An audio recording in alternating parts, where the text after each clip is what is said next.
Hi, so as a continuation to the discussion, right now I will be discussing basic instructional materials.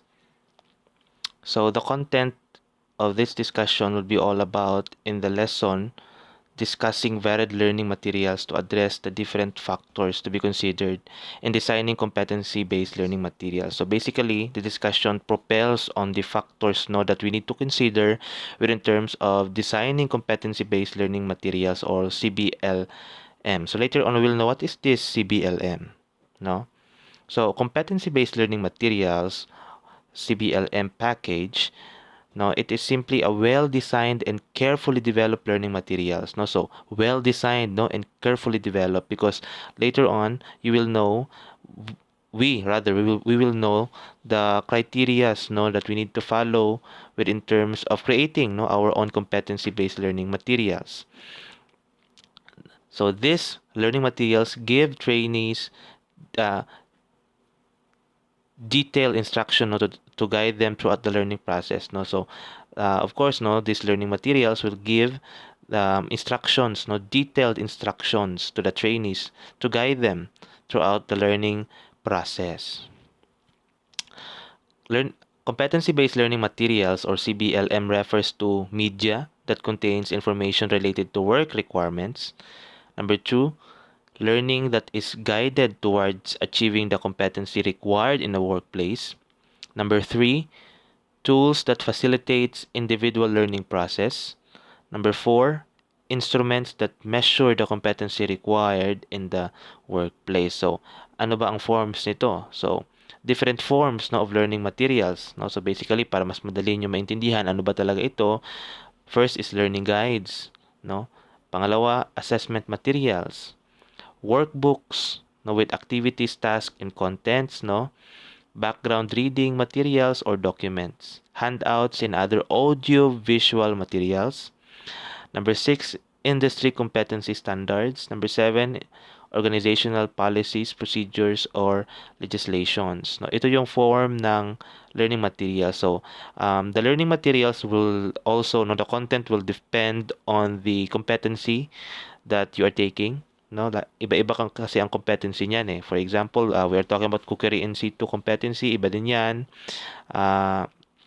Carpentry, iba din yan, So, well, anyways, still, the same na pa rin ng forms, So, one of the basic example of these competency-based learning materials are modules, for example. It can be an example, Pero iba ang content sa module na binibigay ngayon sa high school, iba din yon. Iba din ang content itong competency-based learning materials because it talks about competency, So, practically, may mga performance tasks na gagawin that is different from what we are expecting from a module, iba. Competency based kasi siya, no?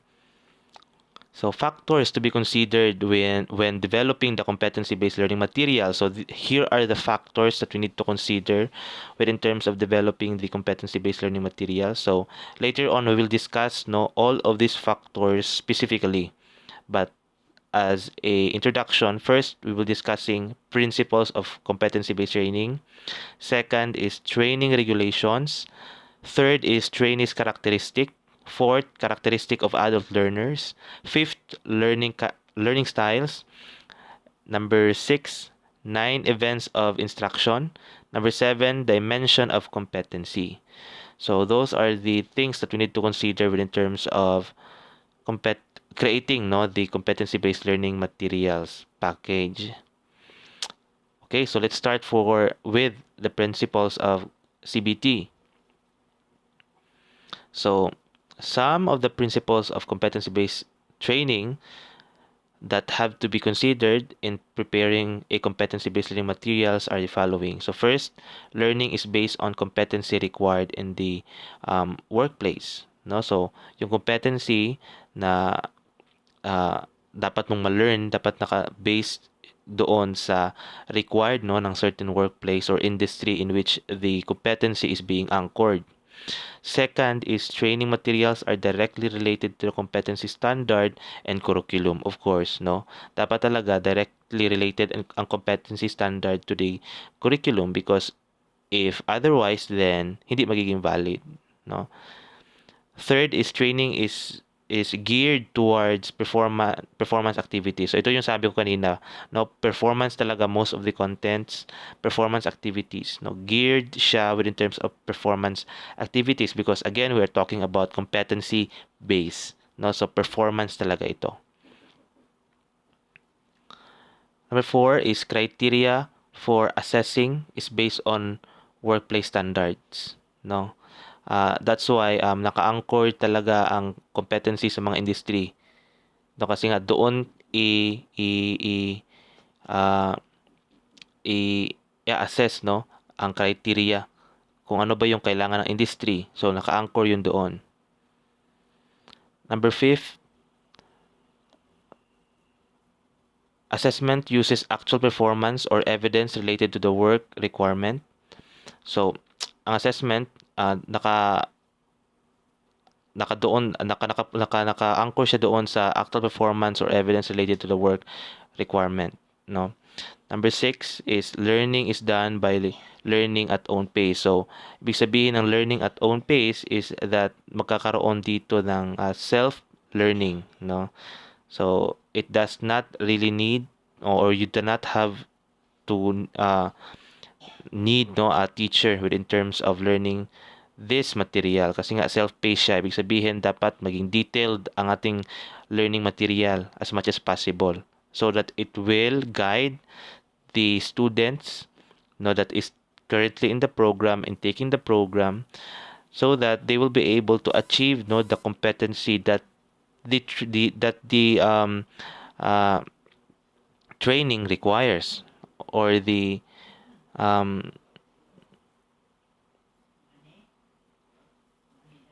so next is training regulations.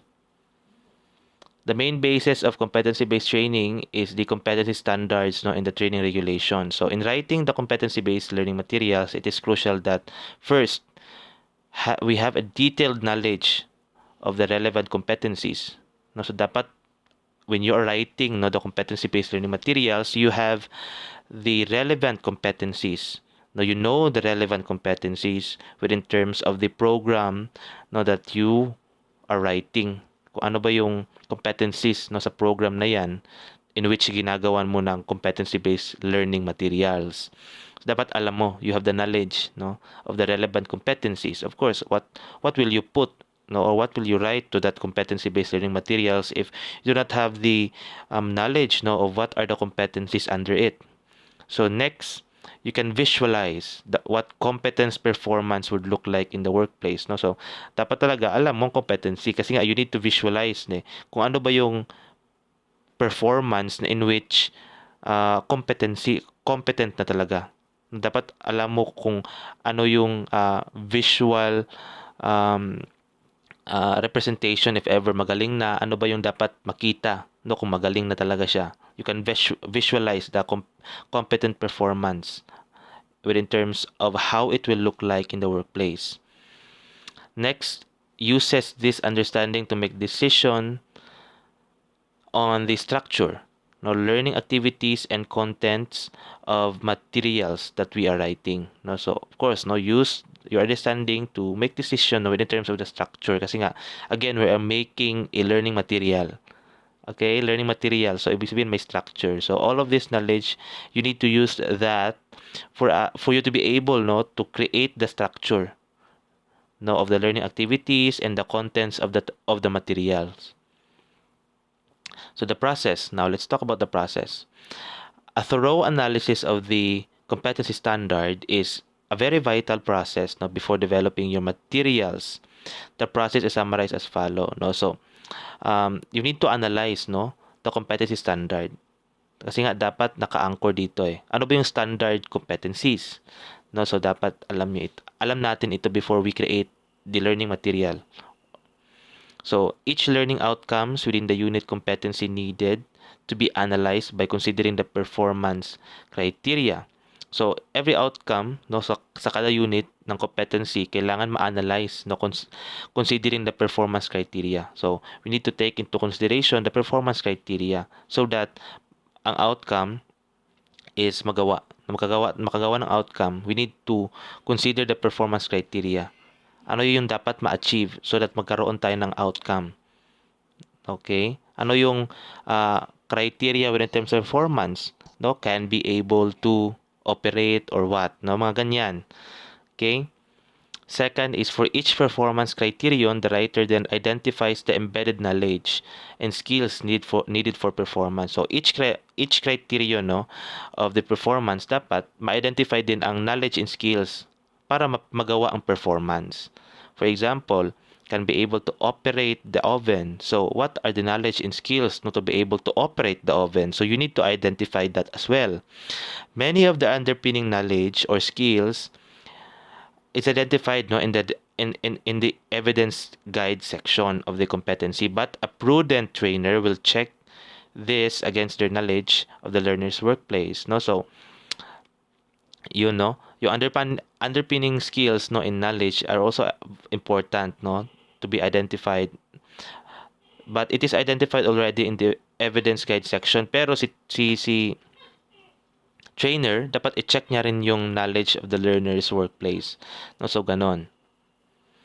Within the learning outcome, you should be able to identify the main task to be mastered. So, yun. Sa learning outcome, dapat ma-identify na doon yung main task na dapat ma-master ni student before identifying the knowledge contents essential in the attainment of that main task or skill. So, yung main task muna bago yung mga kailangan gawin para ma-achieve si main task.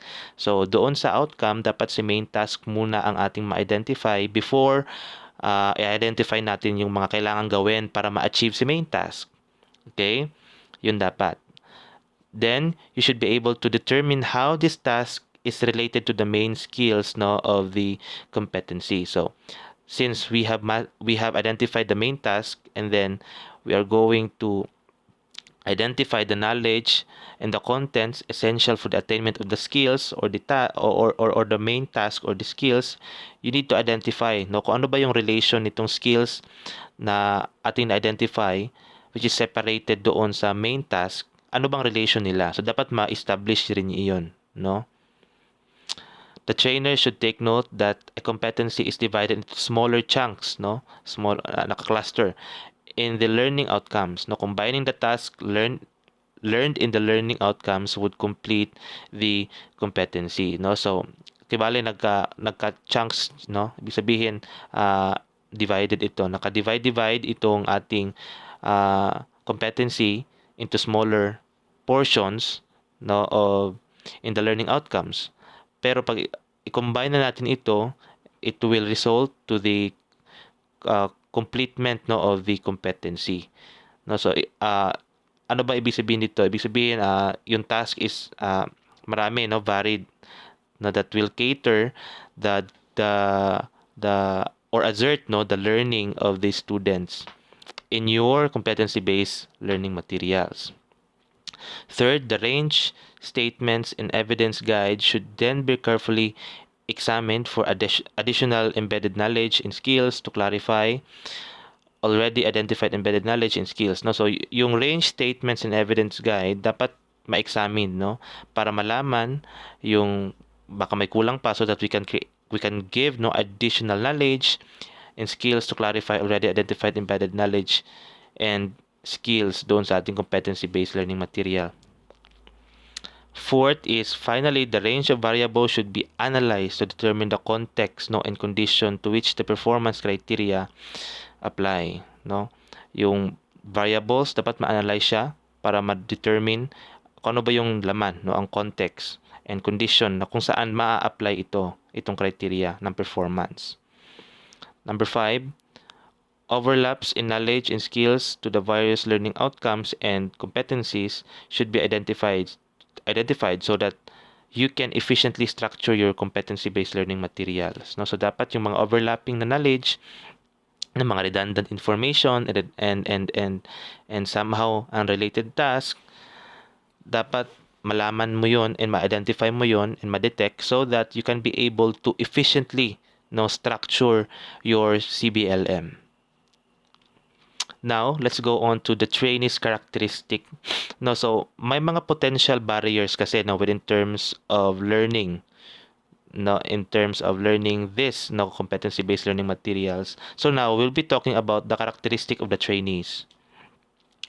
Ano ba yung magiging barriers? No? Ano ba yung magiging problema no or the um uh, potential barriers that will occur, no? So potential barriers learning may take into root from the trainee's characteristic, no? So mga characteristic, to right now we will be talking about the characteristic of the learners or the trainees, and how will the trainer adjust within terms of that, no? So as the trainer, you should be sensitive, no? Sabi pa dito, the trainer should be sensitive to these responsibilities, no, so that you can overcome the barriers.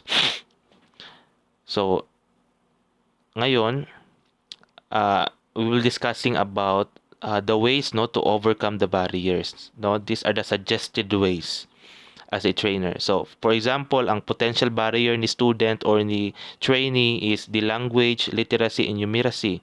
So low language literacy and numeracy is a fact no among the trainees in the Philippines, TVET. No, to overcome this, of course, no, kay hina man siya sa language, hina siya sa literacy, pagbasa, and sa numbers. So first is use simple language, no, and do not use highfalutin words, no. Yung mga simple language lang no na mas madaling maintindihan ni student or ni trainee. Emphasis on the pictorial learning materials, no, ito mga visual, no, pairing or body approaches, yo, kung minsan kasi nahihirapan no. So pwede mong gawing by pair, no, itong mga performance, no, or ang iyong approach within terms of performance task. Next is ensure reference materials include simple text, no. Yung mga reference materials ninyo dapat again, no, kagaya nga ni kanina, use simple language, no. Mga simple text lang, easy to comprehend. Ganoon. Next is diversity, no. Diversity in gender, race, age, disability, sexual orientation, cultural background, and socio-economic status. So dapat we need to consider, no, that our students or our the trainees inside the program are diverse, no. They are different in so many forms, no, and they are different in their gender, the race, the age, ethnicity, disability, ability, even their IQ is different, no. So we need to be sensitive in terms of that, no. So we need to consider the diversity of potential learners, no, and we need to be ready to handle them as well, no. So designing and writing materials. So consider the diversity of potential learners in designing and writing the materials, no. So dapat your learning materials, no, that you have designed should cater all of them regardless of their difference, no, regardless of diversity, no. The learning material should cater all of them. Include text or simple or example that reflects a diversity of perspective, no. So yung for example, you are going to create or you're going to uh, explain, no, something in the competency-based learning materials, or you will give a definition. So maglagay ka ng 2 to 3 definition na iba-iba, no, nanggaling sa iba-ibang tao or sa iba-ibang website, so that you will acknowledge diversity of the of perspective, no. So magkaiba-iba. Next is acknowledge the diversity of knowledge, no, and experiences of the learners, no. So si learners may iba-iba silang background, no. So we need to consider that as well, no. May iba na naka-college na, may iba high school pa, or yung iba meron ding already finished in college, no. So iba-iba yung kanilang knowledge, no, and experience of the learners. So you need to cater them all. Provide a range of learning opportunities, no. So dapat malawak, no, ang range ng learning opportunities na iyong ibibigay, no, as a trainer. Avoid using potentially offensive stereotypes or assumptions, no. Yung mga stereotype nga, mga especially right now, no, in the gender perspective, marami ng conservative in terms of that. Marami ng dapat hindi ka naman mali mag-address ng kanilang uh, kung ano ba yung gusto nilang ipa-address sa kanila, dapat ganun, no? So dapat we need to be very sensitive and very careful. Use plain English, explain acronyms and avoid colloquialism, no? So plain English lang, no? So that mas madali na maintindihan ng lahat. Actively discourage language that is racist, sexist, homophobic or demeans people. No, so dapat i-discourage, no, ni trainer ang mga racist na mga salita, no, kasi nga again we are catering diversity, no. So iba-iba sila na paniniwala, iba-iba ng culture, religion, gender, no. So we're going to as the trainer, we're going to set the tone, no, or the ambience of our competency-based learning materials into a way that welcomes, no, every difference. No, it will welcome every diverse people, no. It will welcome diversity, in other words, no. Dapat ganun ang ating competency-based learning material. So dapat i-omit natin yung mga language that is racist, sexist, homophobic, or demands people. So basically, this part here, the trainer or the creator of the competency-based learning material just needs to be sensitive. Dapat maging sensitive talaga. Disabilities, no? So avoid fast-paced or physical complex learnings, no? Kasi nga may disability. For example, nahihirapang maglakad, no? So wag yung mga physically complex na mga task, no? Next is attention to physical environment that learning is to take place, no? Ano ba yung environment na dapat use plain English, no, in training materials and where possible. No, plain English lang din. Again, pabalik-balik. Plain English, no, so that easy to understand and everybody, no, will be catered and could be able to understand. Make them available, no, in large prints, no, in electronic formats, no, kasi nga may disability, may malabo ang mata, mga ganon. Be flexible, no, in your training options, no. Dapat flexible yung training options, no, in yung task. Dapat flexible din siya in a way that people, no, with different disabilities could be able to do it, not at the same way, but at least they can be able to do it still, no. Dapat flexible yung training options. Next is consider what support, no, may need to be offered, no. I-consider din natin yung ano ba yung mga support na kailangan i-offer, no, sa competency-based learning material ninyo. For example, you will put into the panuto or the instruction, no, if you are having hard time understanding this, you can chat or whatsoever the trainer, no, mga ganon. Next, considered reasonable adjustment, no, in the assessment. Yun. May mga adjustment dapat again flexible, no, ang ating ang approach the teacher in terms of handling all of the trainees. Dapat may mga reasonable adjustment, no, reasonable din. No, kasi nga may mga disabilities, no, so kawawa naman. Personal. So, wait. So, adults frequently have significant constraints, to their capacity or motivation to engage in learning activities. Family and work commitments frequently mean time is premium. So, ito mga personal barriers na ito. So, other personal barriers may show up because of bad experiences in school or stigma attached to lack of skills, and knowledge. Provide support, and understanding for adults who are striving to learn, So, ito is basically the personal na ito na mga matters, So ito dito as a trainer, you just need to be supportive and understanding with your trainees, especially the adult ones. So some learnings may need to be designed to affect a change, in a learner's belief, in value system, So of course, part of learning is correcting, no, the misconceptions that we have, no? So ito yon,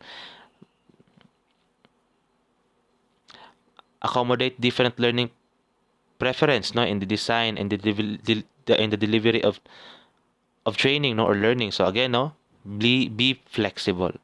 Dapat you can accommodate, no, the different learning preference, no, kasi nga iba-iba yung learning preference, no, may visual, may auditory, and also yung mga actual performance learner, yung mas makaka-learn sila with in terms of uh, nape-perform nila at nagagawa nila ng sa kanila, no, at hindi lang hanggang video nilang nila makita, no. So dapat flexible, you can accommodate different learning preferences and different learning styles.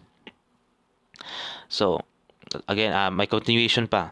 Ensure that there is a match between the person's need and the training or the learning activities. Dapat match, no, yung need and the training, no, or learning activities doon sa ating trainee. Relate the training or learning to the learner's performance, no.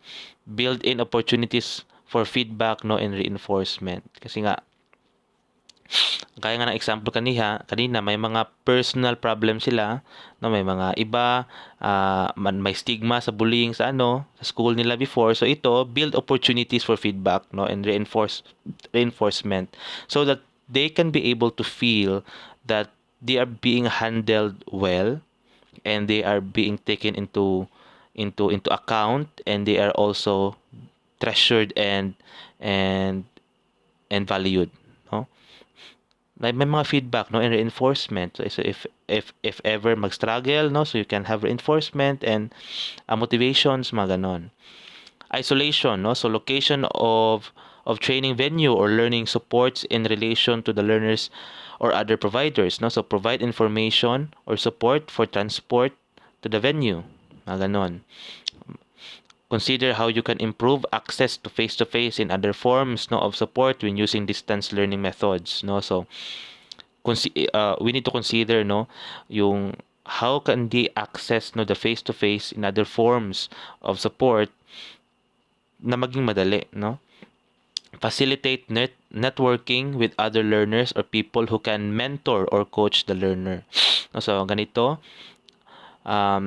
kasi nga sometimes in our case, when I was taking my NC2, malayo ang malayo ang UIC sa Bangkiruhan, and that my training was during the time na may pandemic na. So mahirapan talaga kasi nga limited eh. So time to time, may assistance, no, na binibigay for the transportation para makapunta lang talaga kami doon. No, it's part of our um, scholarship, no. So anon. So key characteristic, no, of the adult learners. Ano ba yung mga characteristic ng adult learners natin? So adult learners desire and that learnings will be relevant, no. So adult na, no. So ibig sabihin when you say adults, ito na yung may mga seryoso na talaga, no. So sa kanila, ang learning desires nila is that the learning should be relevant, no, task oriented, participatory, no, two-way communication, no. They can be able to participate, share their own point of view, mga ganito, mga ganyan, no. So friendly, no, controlled stress, positive feedback, mga ganon. Varied, no, demonstration, case studies, role play, not just lectures, no. So dapat varied, no, hindi lang puro lecture. Ito yung ini-expect ng mga adult learners within terms of learning. Ano ba yung ini-expect nila, no, within terms of learning?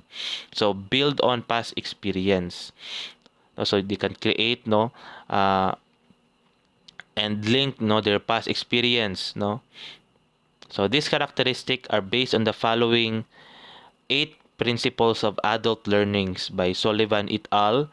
1995, no. So learning is most productive when the students is ready to learn. Although motivation is internal, it is up to the clinical trainer to create a climate that will nurture motivation, no. So So learning daw is productive when the students are ready to learn. Pero at the bottom of that, the trainer needs to create a climate that will nurture motivation, no? So dapat si trainer din, ang ambience no na ipoproduce niya is that it will encourage, no, learning. Dapat ganun. Ganun ang ambience dapat, no, i na ipapakita ni teacher or ni trainer. Dapat it will nurture motivation. Learning is most effective when it is builds on what the student already knows or has experienced, no? So you can connect, no, you can link, no, that discussion to the experiences of some of your students, no, kasi nga in our case when I was taking my NC2, may iba doon na naka-experience na, no, sa mga dinidiscuss namin, no, so they were able to build, no, the linkages, no, of the discussion and their personal experience, and they were able to share, no, and it somehow also builds, no, the and assert the experience of the learners or the trainees. So learning is most effective when the students are aware of what they need to learn. No? So dapat aware sila kung ano ba yung dapat nila matutunan. Learning is made easier by using variety of training. So dapat may variety of training methods and techniques. No? Bakit ba kailangan yun? Para makater mo ang iba't ibang uh, or variety of students, no, kasi nga diverse ang students, no, they are diverse, so ibig sabihin diverse din yung kanilang learning uh, way of learning, no, so dapat variety of training methods ang gagawin niyo so that you can cater all of them. We can cater all of them in a sense that although hindi the same ang kanilang pag uh, attain, pero they were able to attain in the way that they can do it, no, so dapat makater natin yon regardless of kung iba-iba sila ng way of learning, so they can be so they should be catered, all of them should be catered, no, so it's out of the question. So dapat you as a trainer, you will use variety of training methods and techniques, opportunities to practice skills, no, in controlled or stimulated situation, example through role plays, no, or use of anatomic models, no. It is essential, no, for skill acquisition and the development of skill competency, kasi mas maganda yung skills talaga yung naano, kasi nga again we're talking about competency based learning materials, no, or competency based learning, so ibig sabihin skills talaga. So dapat magkaroon ng simulation, no, ipe-perform, no, mga ganon. Repetition is necessary to become competent, no, or proficient in a skill. So dapat may repetition, no, pabalik-balik talaga, mga ganon. The more realistic the learning situation, the more effective learning would be. Dapat kung the more realistic daw, the more magiging effective ang learning, no? So dapat ganon, realistic. To be effective, feedback should be immediate, no, positive and non-judgmental. So para maging effective ang lahat ng training ninyo, and ikaw as a trainer, you need to have feedback that is immediate but in a way that hindi siya judgmental. Dapat positive, okay? Hindi dapat judgmental. So learning style, no, and so we have discussed, no, already about the different learning styles. This affect how strategies gather, organize, and think about the information that they acquire from learning. So a deeper understanding of each of the learning styles will help you vary the activities both in facilitating learning session and in developing your learning material. Since you are developing the learning material, which will cater a wide audience, you need to consider how trainees with different learning style learn. So dapat i-consider natin yung, again, no, balik-balik na ito, na dapat mag-cater ng different learning style ng learners, no, or the trainees. So we have 9 events, no, of instruction. So the sequence of learning activities in the session plan, no, in the session plan, di ba, it was discussed, no, ang sequence niya doon sa activities niya is guided by the 9 events of instruction, which we will discuss right now. So in developing your competency-based learning materials, it will Likewise, be helpful to think of the Robert Gagne's 9 events of instruction as a guide, no? The following suggestions may be incorporated to your competency-based learning material to ensure that these steps are addressed and the modules provide activities, no, for self-paced learning, or dapat itong lahat ng mga steps na na-address na dito ngayon sa ating discussion is malagay doon sa competency-based learning material ninyo, or ma-embed, no, or ma-incorporate, so that ma-ensure, no, ang self-paced learning. So again, we already know what is self-paced learning. Ito yung ikaw matututo ka na ikaw lang kahit walang teacher, no? Ikaw kaya mong gawin. So kaya nga ang competency-based learning material dapat detailed siya in a way that kaya ni students maintindihan kahit siya lang. Kaya nga kanina dapat it will cater it will conquer different barriers, no? Kahit hindi dapat madali yung language na gamitin, no? Easy to understand, hindi ka gumamit ng highfalutin words, so that the students could easily learn, no, regardless if there is no teacher or the trainee is not around. Still, no, yung trainee can be able to understand, kasi nga madali yung ginamit mo na words, madali yung ginamit mo na mga na language, and can be easily comprehended, no? So kanon. So gain attention, at ito sa competency based learning material yun na ito, ha. We are talking about the competency based learning material, no? So capture the learner's attention at the start of each topics, no? Dapat kada start ng topic sa module or sa learning material mo, it should be able to catch, no, the attention of the learners, no? So a thought-provoking question, no? Mga question na mga provoking, so that they can be able to be engaged, no? Kasi nga may mga maiintriga na mga tanong, ganon. Storytelling, no, interesting facts, no, case studies. So the introduction of every learning content should be structured such that it catches the attention, no, of the trainee. So dapat ma-catch ang attention ni trainee. Next is inform learners of objectives. No, so dapat ma-inform si learners ng kanyang ng objectives, no, ng kada lesson. Provide the learners with specific measurable objectives that guides them in the learning process. No, dapat malaman nila, no, kung ano ba yung objectives, no, so that it will guide them along the process of learning. Kasi nga masa sa ulo nila dapat malaman ko, or makaya kong gawin ito after the after reading, no, the learning material, no. Ganyan naman talang objectives, di ba? Can be able, or can be able to list, no, can be able to recite, can be able to perform. Ganyan naman yung mga objectives most of the time. Kasi nga yun eh. So a good objective is not description of the course, no, or the content. So rather, they inform the learners of what they will be able to do under what condition and to what standards, no. So well-framed objectives uses specific verbs like, so ito yung mga verbs, no, ng mga objectives, no, most of the time ang mga well-framed objectives. Una is the list, no, can be able to list, mga ganyan na mga objectives, no, can be able to identify, no, at the end of the discussion the students are expected to identify, expected to state, expected to describe, expected to define, expected to solve, expected to compare and contrast, expected to operate, no, mga ganon. And there's a note here: avoid broad objectives such as known, learn, and understand, no. The students can, at the end of the discussion, the students are expected to know, expected to learn, no. So these are broad objectives, so avoid all of this because we are talking competency, no, performance based.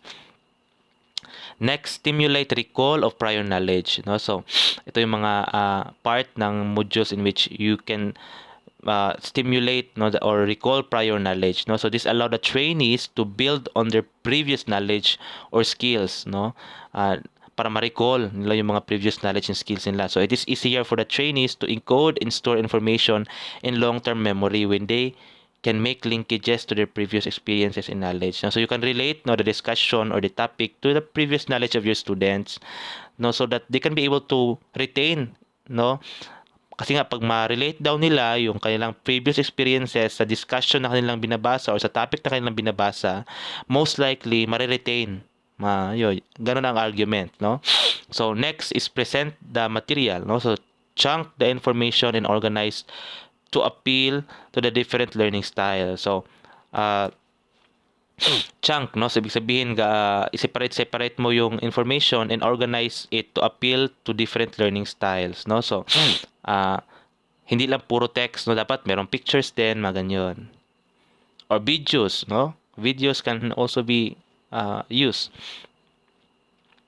Next, provide guidance for learning. So it is not the presentation of content, no? It is the assistance, no, to facilitate long-term storage of new knowledge. Approaches include use of example, case studies, graphical representation, and analogies, no? So this is the body of information sheet where the content is developed. The information sheet should contain not only the facts but how the facts relate to the skills to be mastered. So dapat may guidance, no, for learning. Dapat talaga ang competency-based learning material is that complete package. No, dapat lahat ng information is andyan and lahat ng information can be easily understood.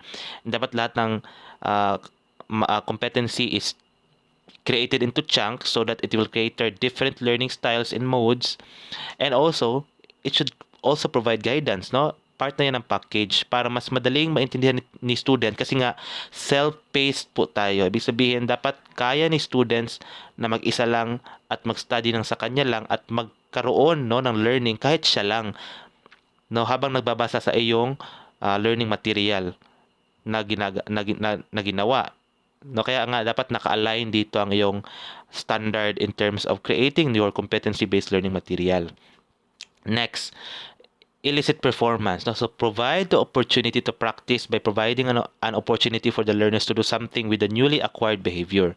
No, so sa competency-based training, you can put the task. No, for example, you need to be able to you need to perform this, no, take a video or picture, no, while performing, mga ganyan, no. You need to provide, no, opportunities for the learners to apply, no, their newly acquired behavior or skills or knowledge, no. So dapat no, because sabi pa dito, repetition increases retention for knowledge, no.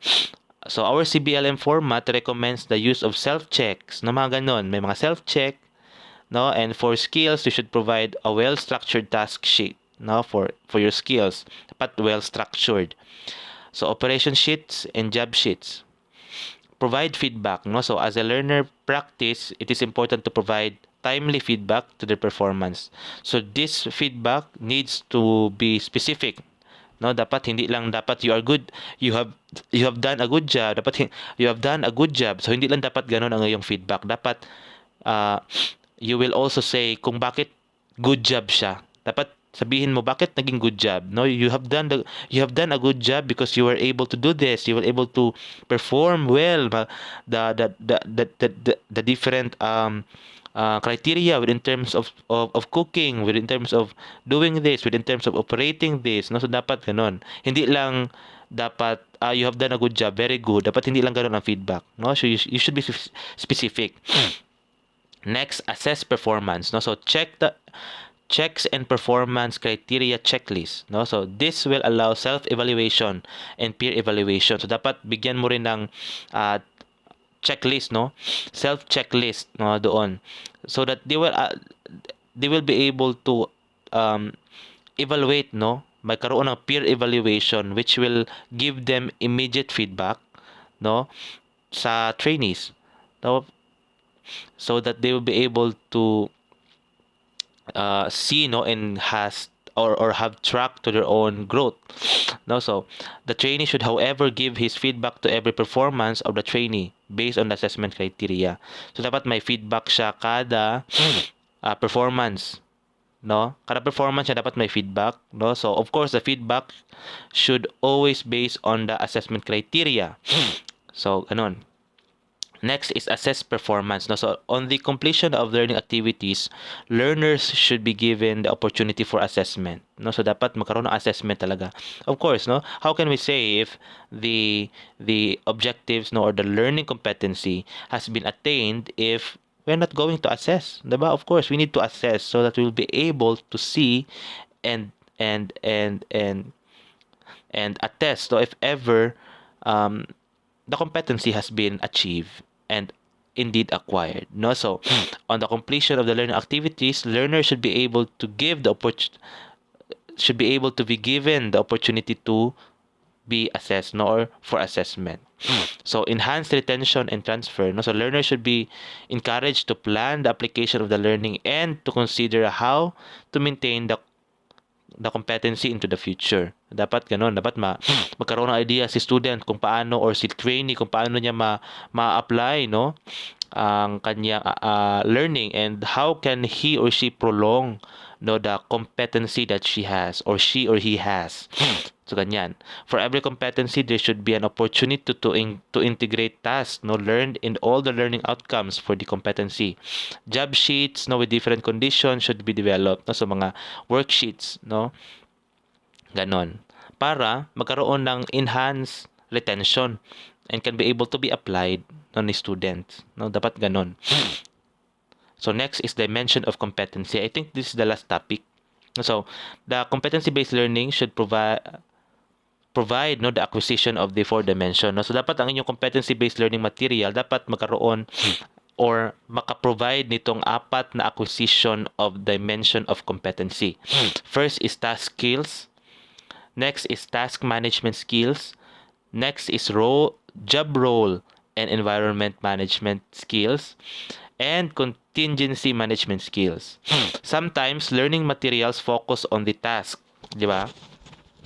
Most of the time naka-focus talaga ang learning materials sa mga tasks, no, and sa skills, no. Pero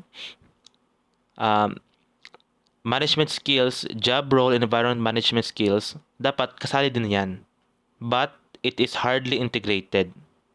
No? It is really hardly integrated kasi nga mostly ang learning materials na nagagawa natin is that naka-focus siya sa skills, no, and task. Mga task talaga yan. Pero dapat pala isali natin ditong management skills, no, and job roles, environment management skills. Kasi nga, again, we're talking about competency-based learning materials. So, ibig sabihin, we're talking about skills, no, and most of the time, these skills are anchored to the different industries, no, so that during the time na ma-apply na nila ang skills na ito, kaya niya rin nilang makikipaghalubilo doon sa surrounding in which the competency is being applied. No, kaya nga dapat merong management skills and job roles and environment management skills. Dapat may ganon so that they can be able to, aside from the fact that they have the skill, no, to be, no, in that particular industry, dapat din yung may ang mga tao sa industry na yan kaya niya ring makipaghalubilo doon. Dapat magkaroon din ng environment management skills, no, but it is really hardly integrated, no, except when we discuss the occupational health and safety practices. Pero when you develop your materials, be sure to integrate activities that would make the trainee realize responsibility toward customer, employee, coworker, and most especially the environment. Kaya nga ito yung sabi ko all of these competencies are anchored to the different industry, no. So dapat hindi lang dapat technical ang nalalaman mo doon sa industry na yan, kung hindi dapat ikaw meron ding knowledge. Ang trainee dapat meron ding knowledge in terms of how to, makipaghalubilo sa tao doon sa working place, no, but collegial dapat siya. Dapat ganon, di ba? Paano mag-handle ng customer, paano i-handle si employer, paano i-handle si coworker. Dapat kasali ito sa ating competency-based learning material. Dapat meron daw tayong activities that would be able to foster this kind of learnings to the head and to the mind and to the hearts of our trainees or the learners. No? So dapat may ganon, no? And laws that govern the occupation or job, no? Dapat kasali din mga laws, mga rules and regulation that the occupation or job instructional materials, no, should provide, no, activities that will help them learn, no, to adjust to the different situation or condition of the job, no. So dapat merong ganon, dapat merong ganong knowledge ang ating mga trainees. Dapat may makuha silang knowledge sa learning material na ganon. Okay, so I think that's it. Let us welcome the next reporter, no. I am giving the floor to the next reporter.